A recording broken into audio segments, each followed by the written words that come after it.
এই সরকারের মধ্যে আমরা অনেক পরিবর্তন দেখতে পাচ্ছি, অনেক পরিবর্তনের প্রত্যাশা আছে। এই যে পেশাজীবী সংগঠনের মধ্যে রাজনীতি ঢুকে যাওয়া, রাজনীতি গ্রাস করা, সেটা থেকে এই সরকার বের হতে চায় কিনা, বা যেমনটি মাসুদ কামাল ভাই বললেন সেটার ব্যাপারেও কিছু বলতে। দেখুন, এই পেশাজীবীদের রাজনীতি সম্পর্কে জুলাই সনদে একটা বিষয় উল্লেখ করা আছে। বিএনপি সেখানে মতামত দিয়েছে এবং বিএনপি ইতিমধ্যেই, মাননীয় প্রধানমন্ত্রী ইতিমধ্যেই বলেছেন যে জুলাই সনদে আমরা যেগুলোকে স্বাক্ষর করে দিয়ে আসি সেগুলো অক্ষরে অক্ষরে প্রতিপালন করব। সরকার কমিটেড, এটা তো আপনি দেখেছেন, টাইম অ্যান্ড অ্যাগেন সরকার বলে যাচ্ছে। আপনি ওই যে রেজাউল করিম মল্লিক সম্পর্কে এই বক্তব্যগুলো আমি শুনেছি। রেজাউল করিম মল্লিকের বক্তব্য শুনে দেখেন, রেজাউল করিম এই যে আগামী মাসে এইটা অবসরে যাবেন। এখন রেজাউল করিম মল্লিক কালকে ওনার বক্তব্যে যতটা ইঙ্গিতপূর্ণ না ছিল, তার চেয়ে বেশি আবেগপূর্ণ ছিল। কি কারণে?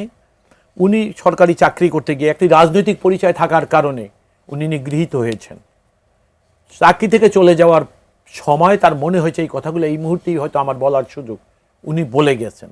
সুতরাং আপনি রেজাউল করিম মল্লিকের এই বক্তব্যটা, এই রেজাউল মল্লিকের তার কর্মময় পরিক্রমা আপনি দেখুন। যদি আপনি দেখে থাকেন যে আওয়ামী লীগ শাসন বা স্বৈরাচার শাসন আমলে সে বিএনপিকে করার কোনো এক সময় বিএনপি আদর্শে, এখন মাসুদ কামাল সাহেব ছাড়া আমি যারা চিনি, আমি যাদেরকে চিনি দেশে, তারা রাজনীতি করে। আর রাজনীতি করা কোনো দোষের না, কিন্তু আপনি যখন কোনো দায়িত্বে বসবেন, আপনার রাজনীতির পরিচয়টা যদি ভুলে গিয়ে প্রজাতন্ত্রের একজন মানুষ, দেশের মানুষের কল্যাণ করবেন, এই কথাটা মাথায় রাখতে পারেন, তাহলে কিন্তু সমস্যা না। এখন মুশকিল হলো কি, আপনি দেখেছেন একজন বিচারক পর্যন্ত সেই স্বৈরাচার আমলে বলেছিলেন আমরা ওতবদ্ধ রাজনীতিবিদ। আপনারা নিশ্চয়ই শুনেছেন এই কথাগুলা। এখন আমি রেজাউল করিম মল্লিকের কালকে কথাগুলো যতটা না ইঙ্গিতপূর্ণ মনে হয়েছে আমার কাছে, তার চেয়ে বেশি মনে হয়েছে আবেগপ্রবণ। অর্থাৎ উনি চলে যাচ্ছেন।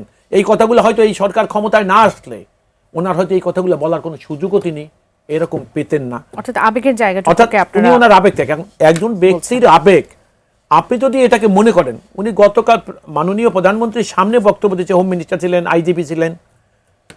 আমার বক্তব্য হলো, এই যে হোম মিনিস্টার, তিনিও তো রাজনীতি করা মানুষ।